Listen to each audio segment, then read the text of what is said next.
English నేర్చుకునేటప్పుడు మనందర్నీ కాస్త confuse చేసే అక్షరం ఏదైనా ఉందంటే అది బహుశా ఏ ఏమో. ఎందుకంటే దాని పలికే విధానం రకరకాలుగా ఉంటుంది. సరే, ఈరోజు మనం ఏ పలికే ఆ 3 శబ్దాల వెనుక ఉన్న ఆ రహస్యాన్ని చాలా సింపుల్గా ఛేదిద్దాం. రండి, మొదలుపెట్టేద్దాం. మనం ఎప్పుడైనా ఇలా ఆలోచించామా? క్యాట్, కేక్, కాల్ ఈ 3 పదాల్లోనూ కామన్గా ఏ ఉంది. కాని వాటి సౌండ్స్ మాత్రం పూర్తిగా వేర్వేరుగా ఉంటాయి. క్యాట్లో య లాగా, కేక్లో ఏ లాగా, కాల్లో ఏమో ఆ లాగా. అరే, ఎందుకిలా? ఈ 3 సౌండ్స్ వెనుకున్న రూల్స్ ఏంటో ఈరోజు మనం చాలా తేలిక తెలుసుకుందాం. సరే, ముందుగా ఒక చిన్న బేసిక్ విషయం. ఇంగ్లీష్లో 5 ముఖ్యమైన అచ్చులు అంటే వవెల్స్ ఉంటాయి కదా. అవే ఏ, ఈ, ఐ, ఓ, యు. మన తెలుగులో అచ్చులు లేకుండా పదాలు ఎలా అయితే ఉండవో ఇంగ్లీష్లో కూడా అంతే. ఈ వవెల్స్ చాలా అవసరం. ప్రతి పదం ఏర్పడటానికి ఇవి చాలా కీలకమన్నమాట. సరే, ఇక అసలు విషయంలోకి వద్దాం. ఏ యొక్క మొదటి ఇంకా చాలా కామన్గా వాడే సౌండ్ గురించి ఇప్పుడు తెలుసుకుందాం. దీన్నే షార్ట్ ఏ సౌండ్ అని పిలుస్తారు. ఈ రూల్ చాలా సింపుల్, ఇంకా చాలా ముఖ్యం. ఒక పదంలో వేరే ఏ వవెల్స్ అంటే ఈ, ఐ, ఓ, యు లాంటివి లేకుండా కేవలం ఏ మాత్రమే ఉందనుకోండి, అప్పుడు దాని సౌండ్ మన తెలుగులో య ఒత్తులాగా వస్తుంది. అంతే. ఉదాహరణకు క్యాట్ అనే పదం చూడండి. ఇందులో వావెల్ ఏ ఒక్కటే కదా. అందుకే దాన్ని క ప్లస్ యా లాగా క్యాట్ అని పలుకుతాం. అదే లాజిక్తో బ్యాట్ ఏమవుతుంది? బ్యాట్. ర్యాట్ ర్యాట్ అవుతుంది. చూసారా? రూల్ తెలిస్తే ఎంత ఈజీనో. ఈ రూల్ని ఇంకా బాగా గుర్తుంచుకోవాలంటే ఈ వర్డ్ ఫ్యామిలీస్ మనకి బాగా హెల్ప్ చేస్తాయి.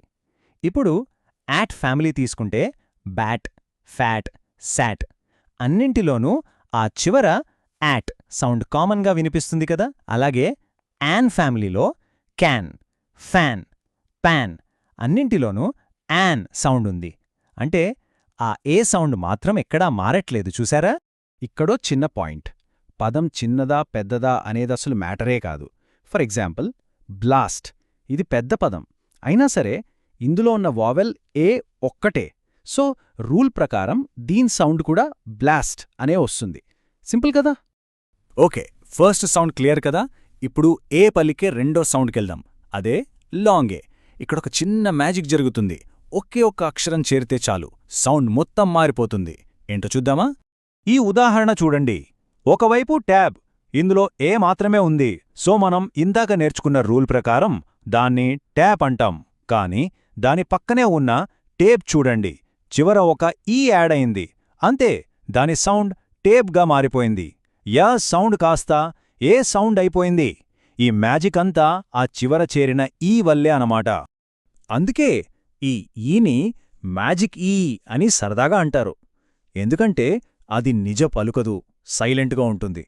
కాని దాని ముందున్న ఏ సౌండుని మాత్రం మార్చేస్తుంది. నువ్వు ఏ కాదు, నీ అసలు పేరు చెప్పు అన్నట్టుగా ఏని ఏ అని పలికేలా చేస్తుంది. భలే ఉంది కదా. ఇంకొన్ని ఎగ్జాంపుల్స్ చూస్తే ఇంకా క్లియర్గా అర్థమవుతుంది. క్యాన్ కాస్త కేన్ అయింది. మ్యాడ్ మేడ్ అయింది. క్యాప్ కేప్ అయింది. చివరికి స్నాక్ కూడా స్నేక్ అయింది. చూసారా? ప్రతీ చోట అదే మ్యాజిక్, అదే ఈ పనితనం. ఈ రూల్ని ఒక చిన్న వాక్యంలో చూస్తే ఇంకా సరదాగా బాగా గుర్తుంటుంది. చూడండి. Kate wants to bake a great cake. She will make it on a plate. ఈ వాక్యంలో Kate, bake, cake, make, plate ఈ పదాలన్నింట్లోనూ ఆ ఏ సౌండ్ ఉంది.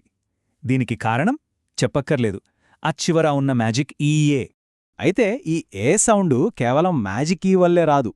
ఇంకో 2 కాంబినేషన్స్ కూడా ఉన్నాయి. అవే ఏఐ ఇంకా ఏవై. వీటిని వోవెల్ టీమ్స్ అంటారు. అంటే జంటగా వస్తాయన్నమాట. వెయిట్, చైన్ లాంటి పదాల్లో ఏ తర్వాత ఐ వచ్చినా మనం పలికేది ఏ సౌండే, ఐ సైలెంట్. అలాగే డే, ప్లే లాంటి పదాల్లో వై సైలెంట్ అయిపోయి ఏ మాత్రం ఏ అని వినిపిస్తుంది. రైట్, 2 సౌండ్స్ అయ్యాయి. ఇక ఏ యొక్క మూడో చివరి సౌండ్ గురించి తెలుసుకుందాం. కొన్ని స్పెషల్ లెటర్ కాంబినేషన్స్ వచ్చినప్పుడు ఈ సౌండ్ వస్తుంది. అవును, వినడానికి ఆశ్చర్యంగా ఉన్నా ఏ అక్షరం మన తెలుగులోని ఆ అనే సౌండ్ని కూడా ఇస్తుంది. ఇది ఎప్పుడంటే ఏ తర్వాత కొన్ని ప్రత్యేకమైన అక్షరాలు వచ్చినప్పుడు ఇలా జరుగుతుంది. ఆ కాంబినేషన్స్ ఏంటో చూడండి. ఏ తర్వాత ఎల్ కానీ ఎల్ఎల్ కాని వస్తే కాల్, బాల్, టాక్ వీటన్నింటిలోలాగా ఆ సౌండ్ వస్తుంది. అలాగే ఆ యు లేదా ఏడబ్ల్యూ వచ్చినప్పుడు కూడా ఆటో, డ్రా వీటిలో కూడా ఆ సౌండే. ఫైనల్గా డబ్ల్యూ తర్వాత ఏ వస్తే వాటర్, వాచ్ ఇక్కడ కూడా మనం ఆ అనే పలుకుతాం. సరే, ఇప్పటిదాకా మనం నేర్చుకున్న ఈ 3 రూల్స్ని ఒక్కసారి క్విక్గా రివైజ్ చేద్దాం. అప్పుడు అన్నీ ఒకే చోట మనకు చక్కగా గుర్తుండిపోతాయి. ఈ టేబుల్ చూస్తే మొత్తం క్లియర్ అయిపోతుంది. 1 షార్ట్ ఏ అంటే యా సౌండ్. ఇది ఎప్పుడొస్తుంది? పదంలో ఏ ఒక్కటే వవల్గా ఉన్నప్పుడు, ఉదాహరణకు క్యాట్. 2 లాంగ్ ఏ అంటే ఏ సౌండ్. ఇది మ్యాజిక్ ఈ ఉన్నప్పుడు లేదా ఏఐ లేదా ఏవై లాంటి వవల్ టీమ్స్ ఉన్నప్పుడు వస్తుంది, ఉదాహరణకు కేక్. ఇక 3 డాటెడ్ ఏ అంటే ఆ సౌండ్. ఇది ఏఎల్ లేదా ఏయు లాంటి స్పెషల్ కాంబినేషన్స్తో వస్తుంది, ఉదాహరణకు కాల్. అంతే. సో ఈ 3 సింపుల్ రూల్స్ తెలిస్తే ఏ అక్షరాన్ని చదవడం ఇకపై చాలా తేలికైపోతుంది. ఇంగ్లీష్ నేర్చుకోవాలనే ప్రయాణంలో ఇది ఒక మంచి ముందడుగు. ఇప్పుడు ఏ కథ తెలిసింది కదా, మరి నెక్స్ట్ ఏ వవల్ గురించి తెలుసుకుందామో చూద్దాం.